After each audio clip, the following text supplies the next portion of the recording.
ఈ వీడియోలో మనం ఐబీపీఎస్ నుంచి అయితే మనకి క్లర్క్ సంబంధించిన నోటిఫికేషన్స్ 2024 సంబంధించి నోటిఫికేషన్ అయితే రిలీజ్ చేశారు. ఆల్రెడీ ప్రీవియస్ వీడియోలో మనం చెప్పాము రూరల్ బ్యాంక్ సంబంధించి నోటిఫికేషన్ అయితే రిలీజ్ చేసింది ఐబీపీఎస్. ఇప్పుడు క్లర్క్ అనమాట పబ్లిక్ సెక్టర్ బ్యాంక్స్లో క్లర్క్స్ అంటే ఆఫీస్ అసిస్టెంట్ అంటారు. వాళ్ళకి సంబంధించిన జాబ్ నోటిఫికేషన్ మనకి రిలీజ్ చేయడం జరిగింది. ఆ షెడ్యూల్ ప్రకారంగా మీకు బ్రీఫ్గా ఎక్స్ప్లెయిన్ చేస్తాను. ఒకసారి మనం చూసినట్లయితే institute of banking personal selection తీసుకుంటే మనకి ఇది ఆన్లైన్ ఎగ్జామినేషన్ ఉంటుంది, ప్రిలిమినరీ అండ్ మెయిన్ ఎగ్జామ్ ఉంటుంది, దీనికి ఇంటర్వ్యూ ఉంటుంది. మనకి IBPS clerk or office assistant చూసుకున్నట్లయితే మనకి మెయిన్స్లో వచ్చిన మార్క్స్ బేస్ చేసుకునే మనకి జాబ్ అనేది మనం ఎంచుకున్న బ్రాంచ్ ఆ బ్యాంక్ని బట్టి బ్యాంక్ వస్తుంది అనమాట. సో కాబట్టి ఇది జస్ట్ మీరు మెయిన్స్లో వచ్చే స్కోర్ని బట్టి వస్తుంది. అదే ఐబీపీఎస్ పిఓ అనుకోండి. సో పిఓ అయితే మాత్రం డెఫినెట్లీగా మెయిన్స్ ఎగ్జామ్ ఉంటుంది. మెయిన్ ఎగ్జామ్ తర్వాత మీకు ఇంటర్వ్యూ ఉంటుంది. ఈ రెండు కలిపి మీకు పర్సంటేజ్ క్యాలిక్యులేట్ చేసి మీకు జాబ్ అనేది అలొకేట్ చేస్తారు. సో కాబట్టి రెండు ఆన్లైన్ ఎగ్జామ్ ఉంటుంది. ప్రిలిమినరీ క్వాలిఫై అవుతారు. ప్రిలిమినరీ క్వాలిఫైయర్ అంటే దట్ ఈస్ నథింగ్ బట్ అది ఫిల్టరింగ్ పర్పస్. మెయిన్స్ ఎగ్జామ్ వచ్చేసరికి స్కోరింగ్ అనమాట. సో స్కోరింగ్ ఎక్కువ తెచ్చుకుంటే మీకు జాబ్ రావడం ఈజీగా ఉంటుంది. సో మనకి తెలుగు రాష్ట్రాల్లో 2 రాష్ట్రాల్లో చూసుకుంటే ఇంచుమించు 200 పోస్టుల వరకు అయితే నోటిఫికేషన్స్ అయితే రిలీజ్ చేయడం జరిగింది. సో ఈ విధంగా ఒకసారి మనం షెడ్యూల్ గమనించినట్లయితే ఒక డేట్స్ కానీ మనం గమనించినట్లయితే ఇక్కడ మనకి ఆన్లైన్ రిజిస్ట్రేషన్ చూసుకుంటే ఇంక్లూడింగ్ ఎడిట్ అండ్ మోడిఫికేషన్ కూడా జూలై 1 నుంచి జూలై 21 వరకు టైం ఇచ్చారు. జూలై 1 నుంచి జూలై 21 వరకు అయితే టైం ఇచ్చారు అన్నమాట. Okay, payment of application fee ఖచ్చితంగా మనకి 1వ తారీఖు నుంచి అంటే జూలై 1 నుంచి జూలై 21 వరకు మరి పేమెంట్ అయితే టైం ఇచ్చారు.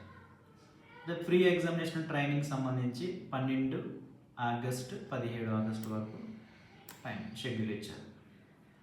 ఇక్కడ మనకి download call letter online examination preliminary సంబంధించి ఆన్లైన్ కాల్ సెంటర్ అంటే ఆల్ టికెట్ అనమాట. కాల్ లెటర్ డౌన్లోడ్ చేసుకోవడం ఆగస్టులో షెడ్యూల్ అయితే రిలీజ్ చేస్తారు. షెడ్యూల్ ప్రకారంగా ఆగస్టులోనే మనకి ఆల్ టికెట్ అయితే డౌన్లోడ్ చేసుకోవచ్చు. ఆన్లైన్ ఎగ్జామ్ ఖచ్చితంగా ఆగస్టులోనే జరుగుతుందండి. ఇంక ఈ షెడ్యూల్ మెన్షన్ చేశాడంటే అది ఫస్ట్ వీక్ అవ్వచ్చా, లాస్ట్ వీక్ అవ్వచ్చా, 3rd వీక్ అవ్వచ్చు అన్నది అది సెలక్షన్ కమిటీని బట్టి ఉంటుంది. బట్ ఆన్లైన్ ప్రిలిమినరీ ఎగ్జామ్ అయితే మాత్రం ఆగస్టులో జరుగుతుంది. రిజల్ట్ వచ్చేసరికి మాత్రం సెప్టెంబర్లో వచ్చేస్తుంది. ఓకే, ఎగ్జామ్ ఆగస్టులో జరిగిపోతుంది ప్రిలిమినరీ, రిజల్ట్ వచ్చేసరికి ప్రిలిమినరీ రిజల్ట్ సెప్టెంబర్లో వచ్చేస్తుంది. అప్పుడు మీకు అయిపోయిన తర్వాత మెయిన్స్ కాల్ లెటర్ వస్తుంది అనమాట. మెయిన్స్ మళ్ళీ సెపరేట్గా కావాల్సిన అవసరం లేదు. ప్రిలిమినరీ క్వాలిఫైయర్ అంటే డైరెక్ట్గా మీరు ఆన్లైన్ మెయిన్స్ ఎగ్జామ్స్కి మీరు ప్రిపేర్ అయిపోతే మీకు మెయిన్స్ కాల్ టికెట్ అంటే మెయిన్స్కి సంబంధించిన హాల్ టికెట్ ఎప్పుడు రిలీజ్ చేస్తారు, అక్టోబర్ సెప్టెంబర్ మంత్లో. నేను అనుకోడు అక్టోబర్ లాస్ట్ మంత్ ఎండింగ్లో కానీ అక్టోబర్ 1st వీక్లో కానీ రిలీజ్ చేస్తారనమాట. సో మెయిన్ ఎగ్జామ్ ఎప్పుడు జరుగుతుంది, అక్టోబర్లో జరుగుతుంది మెయిన్ ఎగ్జామ్. మనకి అలాట్మెంట్ ఎప్పుడు, ఏప్రిల్ 2025. ఈ షెడ్యూల్ చూసారు పక్కాగా పర్ఫెక్ట్గా ఇదే షెడ్యూల్ ఐబీపీఎస్ ఫాలో అవుతుంది. ఏమి అసలు టైం అనేది చేంజెస్ ఉండదు, ఖచ్చితంగా దీని ప్రకారంగానే జరుగుతుంది. మీరు ఆన్లైన్ అప్లికేషన్ 1వ తారీఖు నుంచి 21 వరకు చేసుకోవాలి. ఫీజు కూడా అదే టైంలో కట్టుకుంటారు. నెక్స్ట్ ప్రిలిమినరీ ఎగ్జామ్ ఆగస్టులో జరుగుతుంది. ఆల్ టికెట్ కూడా అందులోనే 1st వీక్లోనే ఇస్తారు. రిజల్ట్ వచ్చేసరికి సెప్టెంబర్లో ఇస్తారు.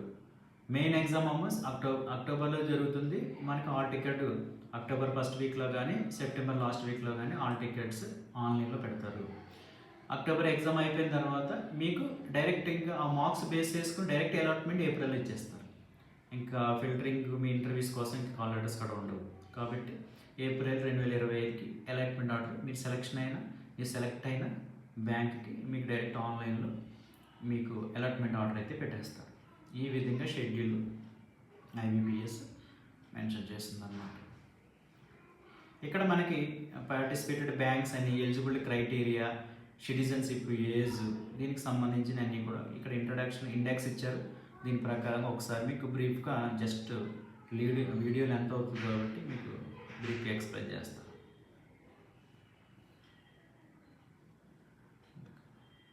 2025-26కి సంబంధించిందని చెప్పి ఇచ్చారు. ఓకే.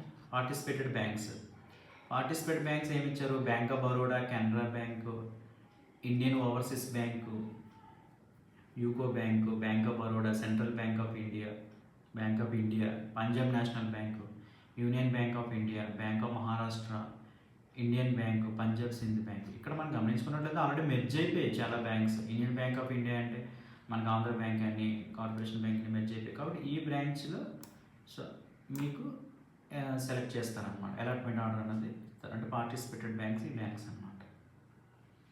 ఎలిజిబుల్ క్రైటీరియా మనం ఆల్రెడీ కింద షెడ్యూల్ బ్రీఫ్కి ఇస్తారు, అందులో కూడా చూద్దాం. సింపుల్గా డిగ్రీ క్వాలిఫై అయితే సరిపోతుంది.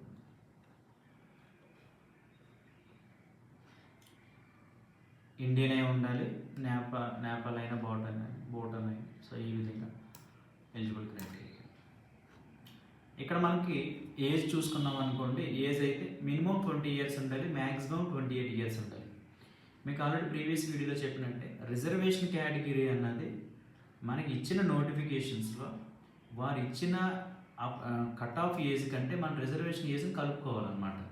ఇక్కడ మినిమం 20 ఇయర్స్ ఇచ్చారు, మ్యాక్సిమం 20 ఇచ్చారు. ఇది ఓపెన్ కేటగిరీ వరకు ఇది. అదే రిజర్వేషన్ కేటగిరీ వారు ఏం చేసుకోవాలి? ఇక్కడ చూడండి, schedule caste and schedule tribe అనుకోండి, 5 ఇయర్స్ కలుపుకోవాలి. అంటే 33 వరకు వీళ్ళకి ఎలిజిబిలిటీ ఉంది. అదే బీసీ కంటే ఓబీసీ కింద వస్తున్నారు అనమాట ఇక్కడ. ఓకే, సెంట్రల్ కాబట్టి ఓబీసీ కింద వస్తారు. 3 ఇయర్స్ అంటే 31 ఇయర్స్ వరకు. పీడబ్ల్యూడీ క్యాండిడేట్స్ అంటే 10 ఇయర్స్ అంటే 38 ఇయర్స్ వరకు ఉంది. ఎక్స్ సర్వీస్ మెన్, ఇక్కడ మనం ఎక్స్ సర్వీస్ మెన్ అంటే ఎస్సీ ఎస్టీ వారు అనుకోండి, ఒక 3 ఇయర్స్ కలుపుకుంటారు, అంటే 8 ఇయర్స్ కలుపుకుంటారు. అదే బీసీ వరకు అనుకుంటే మాత్రం వాళ్ళకు ఈ 3 ఇయర్స్ కలుపుకుంటారు కాబట్టి దీనికి 5కి 3 వెళ్తే ఇదో 8 ఇయర్స్ అవుతుంది. వాళ్ళు ఎక్స్ సర్వీస్ మెన్ మిగతా వాళ్ళు ఉన్నారు అనుకోండి, వేరే ఓబీసీ క్యాండిడేట్స్ గట్రా ఉన్నారు అనుకోండి, వాళ్ళ రిలేటివ్ ఒక 3 ఇయర్స్ కలుపుకోవాలన్నమాట. అదే widows and single women divorce, ఈ ఉమెన్స్ వారు ఏం చేస్తారంటే 35 ఇయర్స్ వరకు ఉంటుంది up to age. EWC general category. అదే ఓబీసీ క్యాండిడేట్ అంటే 38 ఇయర్స్, ఎస్సీ ఎస్టీకి అంటే 40 ఇయర్స్ అనమాట. ఉమెన్ అనమాట. ఇప్పుడు ఇక్కడ ఏంటి, విడోస్ డివోర్స్ ఉమెన్స్లో ఉమెన్ అనమాట. సో ఈ ఉమెన్ మనం చూసుకున్నట్లయితే ఉమెన్. ఈ జనరల్ కేటగిరీ అయితే మాత్రం ఈడబ్ల్యూసీ 35 ఇయర్స్ వరకు, 38 ఇయర్స్ ఏమో ఓబీసీ, 40 ఇయర్స్ ఏమో ఎస్సీ ఎస్టీ. ఓకే, ఇది 5 years. Persons affected by the 1984 ఇయర్స్లో ఎవరైతే ఎఫెక్ట్ అయ్యారో వాళ్ళు 5 ఇయర్స్ స్పెషల్ రిజర్వేషన్ అయితే ఇవ్వడం జరిగింది. ఈ విధంగా age relaxation upper age limit మనం మెన్షన్ చేసిన గవర్నమెంట్ ఇన్స్ట్రక్షన్స్ ప్రకారంగా వారు అప్డేట్ చేసుకోవచ్చని ఇన్ఫర్మేషన్ అన్నమాట.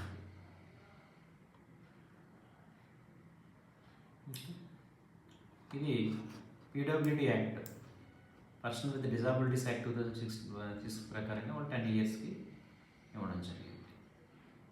ఇక్కడ కేటగిరీస్ అనమాట, అంటే పీడబ్ల్యూడీ కేటగిరీస్ ఈ విధంగా సదరన్ సర్టిఫికేట్లు మెన్షన్ చేస్తూ ఉంటారు మీకు. సో ఈ కేటగిరీస్ ఈ బ్లైండ్ ఉన్నవారు, ఈ బ్లైండ్ కానీ, ఫిజికల్లీ హ్యాండిక్యాప్డ్ కానీ, ఫిజికల్లీ ఛాలెంజ్డ్ కానీ, ఇలా ఇచ్చే ఈ కేటగిరీ హియర్ ఇంపైర్డ్ కానీ ఇట్లా ఉన్న వాళ్ళందరికీ కూడా వారు సంబంధించిన మెన్షన్ చేసిన విధంగా ఉండాలన్నమాట, ఇందులో ఉన్నట్టు ఉండాలి.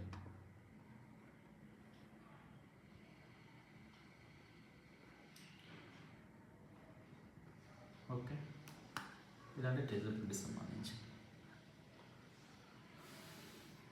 ఇది జస్ట్ ఆల్రెడీ మీకు ఐబీపీఎస్ రూరల్ బ్యాంక్ చెప్పాను, అందులో కూడా మీరు పిఓసి క్లర్క్ సంబంధించి చెప్పాను, అందులో కూడా మీరు చూడవచ్చు. ఎక్స్ సర్వీస్మెన్ సంబంధించి. ఎకనామికలీ వీకర్ సెక్షన్ సంబంధించింది అన్నమాట. ఎకనామికలీ వీకర్ సెక్షన్ అనేది బిలో 8 lakhs ఉండాలండి, వాళ్ళు ఎకనామికలీ వీకర్ సెక్షన్ అంటారు. సర్టిఫికేట్ ఇస్తారు. ఇంకా ఈ ఖచ్చితంగా ఈ ఫీల్డ్స్ అన్నీ కూడా ఖచ్చితంగా సాటిస్ఫై ఉన్నాయి. 5 acres ఆఫ్ అగ్రికల్చర్ ల్యాండ్, అదే residential 2000 square feet, residential flat 100 square yards. ఈ విధంగా లోపు ఉంటేనే మాత్రం వారు ఈడబ్ల్యూఎస్కి ఎలిజిబుల్ అవుతారు. 8 లక్షలలోపు ఇన్కమ్ ఉండాలన్నమాట. ఎడ్యుకేషన్ క్వాలిఫికేషన్ సంబంధించి మీకు చెప్పినట్టుగానే గ్రాడ్యుయేషన్ ఉండాలండి. గ్రాడ్యుయేషన్ ఎనీ డిగ్రీ ఉండాలి. అదే ఫైనల్ ఇయర్ చదువుతున్న వాళ్ళు కూడా దీనికి ఎలిజిబుల్ అవుతారు. సర్టిఫికేట్స్ సంబంధించి ప్రొఫిషియన్సీ అది అఫీషియల్ నామ్. ఇక్కడ చూడండి, ఇది క్లర్క్ ఎగ్జామ్ కాబట్టి ఆ ప్రొఫిషియన్సీ తెలుగు అంటే తెలుగు పెట్టుకోవచ్చు. కొంతమంది కన్నడ వస్తే ఆ కన్నడ లాంగ్వేజ్లో మీ ప్రొఫిషియన్సీ వాళ్ళు 6 months టైం ఇస్తారు. ఆ టైంలో మీరు ప్రూవ్ చేసుకుంటే సరిపోతుంది. ఇక్కడ నార్మలైజేషన్స్ ఉంటుంది, అది ఎగ్జామ్ బట్టి ఉంటుంది అనమాట. ప్రిలిమినరీ టఫ్గా ఉన్నా ఈజీగా ఉన్నా కానీ మనం అటెంప్ట్ చేసే మార్క్స్ని బేస్ చేసుకుని నార్మలైజేషన్ ఉంటుంది, దాన్ని బేస్ చేసుకుని చేస్తారు. ఇక్కడ అప్లికేషన్ ఫీజు వచ్చినట్టుకి చూసుకుంటే మనకి 175 రూపాయలు అండి ఎస్సీ ఎస్టీలకి, 850 రూపాయలు అదర్ కేటగిరీస్ అనమాట. ఎస్సీ ఎస్టీ పీడబ్ల్యూడీ ఈఎస్ అంటే ఇది ఎక్స్ సర్వీస్ మెన్ అనమాట. సో వీరికి మాత్రమే 175 రూపాయలు, మిగతా వారికి అందరికీ కూడా 850 రూపాయలు ఫీజు కట్టాలి. ఇక్కడ మనకి ప్రిలిమినరీ ఎగ్జామ్ చూసుకున్నాం అనుకోండి, the structure of the examination which we conducted online are as follows తీసుకుంటే English language, numerical ability, reasoning ability అని మొత్తం టెస్ట్ 3 టెస్ట్స్ ఉంటాయి అన్నమాట. ఇక్కడ మనకి ఇంగ్లీష్ లాంగ్వేజ్ ఇంగ్లీష్లోనే ఉంటుంది. 30 క్వశ్చన్స్ ఉంటాయి, 30 మార్క్స్ అనమాట, 20 మినిట్స్. ఇక్కడ సెపరేట్ విండో ఓపెన్ అవుతుంది. సో 20 మినిట్స్కి ఇంగ్లీష్ లాంగ్వేజ్ ఓపెన్ అవుతుంది. న్యూమరికల్ ఎబిలిటీ 20 మినిట్స్కి న్యూమరికల్ ఎబిలిటీ ఓపెన్ అవుతుంది, window separate window. Reasoning ability 35 questions 35 minutes 20 మినిట్స్కి ఓపెన్ అవుతుంది. టోటల్ 60 మినిట్స్, 1 అవర్ ఎగ్జామ్ ఉంటుంది. 100 క్వశ్చన్స్ 100 మార్క్స్ అనమాట. అంటే ఇంగ్లీష్ ఎన్ని మార్కులకి 30 మార్క్స్, న్యూమరికల్ ఎబిలిటీ 35, రీజనింగ్ 35, మొత్తం 60 మార్క్స్ అనమాట. 100 మార్క్స్కి 60 మినిట్స్. అది ప్రిలిమినరీ ఎగ్జామ్. మెయిన్ ఆబ్జెక్టివ్ టెస్టే, మెయిన్ ఎగ్జామ్ కూడా ఆబ్జెక్టివ్ టెస్టే ఉంటుంది. ప్రిలిమినరీ క్వాలిఫై అయిపోయిన తర్వాత మీకు అక్కడ నార్మలైజేషన్ ప్రాసెస్లో క్వాలిఫై చేస్తారు. ప్రిలిమినరీ క్వాలిఫై అయిన తర్వాత మెయిన్ ఎగ్జామ్ ఉంటుంది. మెయిన్ ఎగ్జామ్ ఎలా ఉంటుందంటే general awareness, financial awareness, what ever it may be. But number of questions ఎన్ని ఉంటాయి? 50 ఉంటాయి, 50 marks, 35 minutes, separate window, separate time ఉంటుంది అనమాట. అంతేగాని చాలామంది జనరల్ అవేర్నెస్ 10 మినిట్స్లో పెట్టేసి రీజనింగ్కి వెళ్దాం, లేకపోతే అర్థమెటిక్కి వెళ్దాం, క్వాంటికి వెళ్దాం, ఇంగ్లీష్కి వెళ్దాం అనట్లేదు. ప్రతిదీ మీకు 35 మినిట్స్ జనరల్ అవేర్నెస్ ప్రిపేర్ చేయవలసిందే. General English 40 questions 40 marks, 35 minutes, 35 minutes general English మీద ఉండవలసిందే. Reasoning ability, computer aptitude 50 questions 60 marks, 45 minutes మీకు తప్పనిసరిగా మీరు స్టే చేయవలసిందే. యాప్టిట్యూడ్ 50 మార్క్స్ 50 క్వశ్చన్స్ 45 మినిట్స్, మొత్తం 190 క్వశ్చన్స్ ఉంటే 200 మార్క్స్ అనమాట, 160 మినిట్. సో ఈ విధంగా మెయిన్ ఎగ్జామ్ అయితే ఉంటుందన్నమాట. ఈ ఎగ్జామ్ మెయిన్లో వచ్చిన ఎగ్జామ్ బేస్ చేసుకునే మీకు జాబ్ అనేది రావడం జరుగుతుంది. మీరు ఎంచుకున్న బ్యాంక్ ఆర్ బ్రాంచ్ని ఎంచుకోవడానికి, యాక్టివేట్ చేయడానికి అవకాశం ఉందన్నమాట. ఎగ్జామినేషన్స్ అన్నది తెలుగులో కూడా ఉంటుంది. మీరు గమనించినట్లయితే ఇంగ్లీష్, హిందీ, తెలుగు ఆంధ్రప్రదేశ్ వరకు. యాక్చువల్గా ఇంగ్లీష్, హిందీ అనేది కామన్. కొన్ని షెడ్యూల్ 8 ప్రకారంగా ఖచ్చితంగా మన ఇండియన్ కాన్స్టిట్యూషన్ షెడ్యూల్ 8 ప్రకారంగా లాంగ్వేజెస్ కూడా ఇవ్వడం జరిగింది. ఆ లాంగ్వేజ్లు కూడా మీరు చేయవచ్చు. మెన్షన్ చేశారు. సో ఈ విధంగా లాంగ్వేజెస్ కూడా ఉంటాయి అన్నమాట. ఈ 36 సంబంధించి నేమ్స్ అండ్ యూనిటీ టెరిటరీ అన్ని కలిపి ఈ విధంగా ఈ లాంగ్వేజెస్లో ఉంటాయి. ఇంగ్లీష్, హిందీ కామన్, వాళ్ళ లోకల్ లాంగ్వేజ్ని బట్టి ఆ లోకల్ లాంగ్వేజ్ కూడా ఉంటుంది ఎగ్జామ్. కానీ ఎక్కువ ఇక్కడ లోకల్ లాంగ్వేజ్లో మిస్టేక్ ఉన్నా కానీ ఇంగ్లీష్లోనే కన్సిడర్ చేస్తారు. ఎందుకంటే ట్రాన్స్లేట్ అది ఇంగ్లీష్ టు తెలుగు, అది English to Hindi, English to తర్వాత ఇంగ్లీష్ టు బెంగాలీ అవ్వచ్చు, తమిళ్ అవ్వచ్చు, ఏదైనా సరే ఆ లాంగ్వేజ్ మిస్టేక్ వస్తే ఇంగ్లీష్లోనే కన్సిడర్ చేస్తాం, ఇంగ్లీష్లో ఉన్న క్వశ్చన్నే కన్సిడర్ చేస్తాం.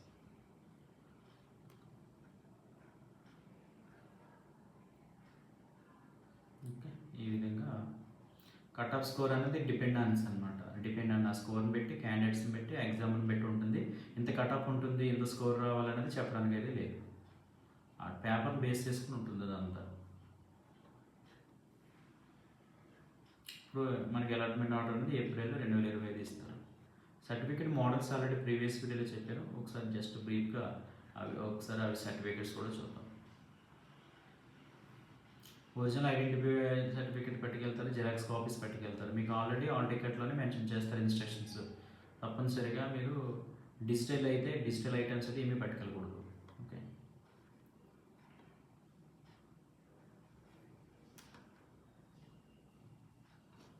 ఓకే, ఫీజు ఆల్రెడీ మెన్షన్ చేస్తాం.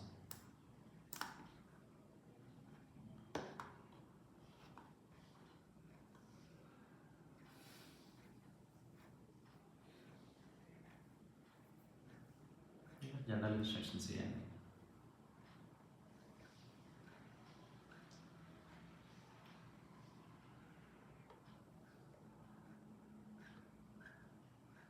ఇవన్నీ జనరల్ ఇన్స్ట్రక్షన్స్. మీరు బేసిక్గా మన షెడ్యూల్ ఎగ్జామ్ ప్రాసెస్ మొత్తం క్రాస్ చెక్ చేసుకుంటే సరిపోతుంది. జస్ట్ ఇదంతే. ఎక్కడ మీకు ఎక్కడెక్కడ కాలేజ్ వేకెన్సీస్ ఉన్నాయి దాన్ని బేస్ చేసుకుని చూసుకుంటే, అంటే ఏ బ్యాంకులో వేకెన్సీస్ ఉన్నాయి, వేకెన్సీస్ అన్నమాట. ఈ టేబుల్ మాత్రం అందరూ అబ్జర్వ్ చేసుకుంటే మీరు ఆప్షన్ పెట్టేటప్పుడు బ్యాంక్ సెలెక్ట్ చేసుకున్నప్పుడు జాగ్రత్తగా చూసుకోండి. మీకు ఇందులో వేకెన్సీస్ ఉన్నాయో దాన్ని బేస్ చేసుకుని పెట్టుకోండి. స్లోగా మూవ్ చేస్తున్నాను, ఒకసారి మీకు కావాల్సిన స్క్రీన్ షాట్లు కూడా తీసుకోండి. నోటిఫికేషన్ ఆల్రెడీ మీకు లింక్ పెడతానండి, డైరెక్ట్గా ఉంటుంది.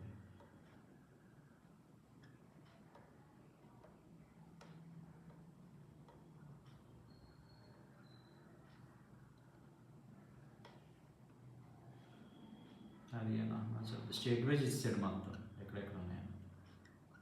ఒకసారి ఇవన్నీ ఒకసారి మీరు చూసుకున్నట్లయితే మీరు ఆప్షన్ ఇచ్చుకున్నప్పుడు ఈజీ అవుతుంది. ప్రయారిటీ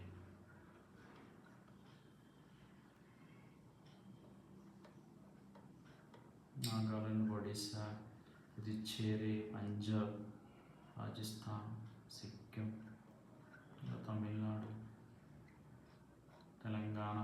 తెలంగాణలో చూసుకుంటే ఇలా ఇలా వేకెన్సీస్ ఉన్నాయన్నమాట. ఓబీసీ, ఈడబ్ల్యూఎస్ కేటగిరీస్ ఎట్లా ఉన్నాయి ఈ బ్రాంచెస్ తెలంగాణ సంబంధించి.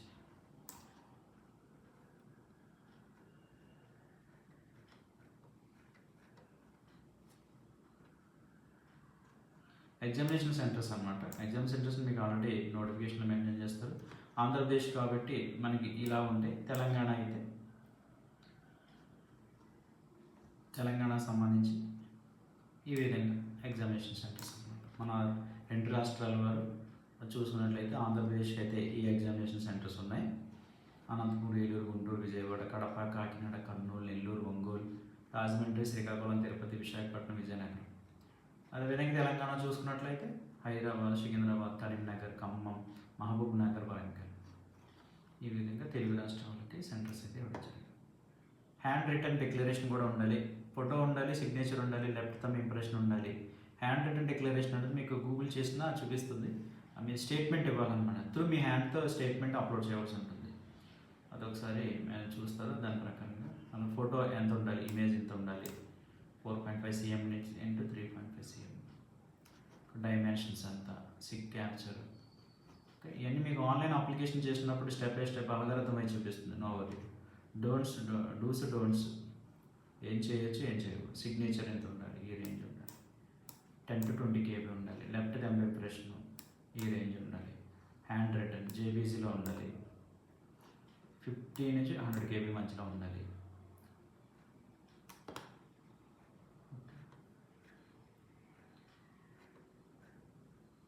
సర్టిఫికేట్స్, ఇది SC certificate, SC and ST certificate model ఈ విధంగా ఉంటుంది.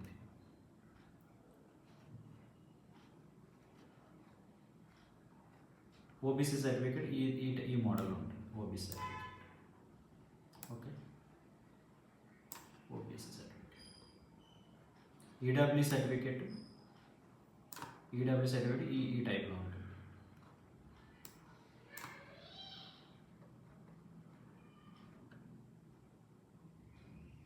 ఓకే, ఇది పీడబ్ల్యూడీ క్యాండిడేట్స్ది.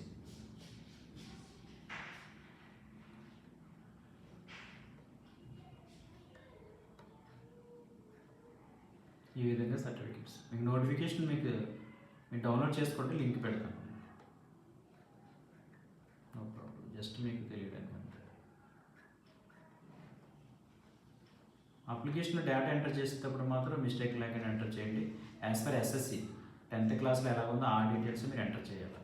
సో ఈ విధంగా ఐబీపీఎస్ 2024కి సంబంధించి క్లర్క్ ఎగ్జామ్కి సంబంధించి నోటిఫికేషన్ అయితే రిలీజ్ చేసింది. కాబట్టి అందరూ బ్యాంక్ యాస్పిరెంట్స్ 2025కి మనకి జాబ్లో ఉండాలని ప్రిపేర్ అవుతున్న వాళ్ళకి షార్ట్ టైంలో మీరు గవర్నమెంట్ జాబ్ కొట్టాలంటే సెంట్రల్ గవర్నమెంట్ పరిధి కాబట్టి సో మీ యూజ్ చేసుకుంటే మీకు బెటర్ ఆపర్చునిటీ. తర్వాత పిఓ నోటిఫికేషన్ కూడా పడుతుంది. సో దీని ఎక్స్పీరియన్స్ దానికి కూడా పనిచేస్తుంది. సో అందరూ కూడా బాగా ప్రిపేర్ అవ్వండి. All the best. ఏమైనా డౌట్స్ ఉంటే కామెంట్ బాక్స్లో పోస్ట్ చేయండి, నేను దానికి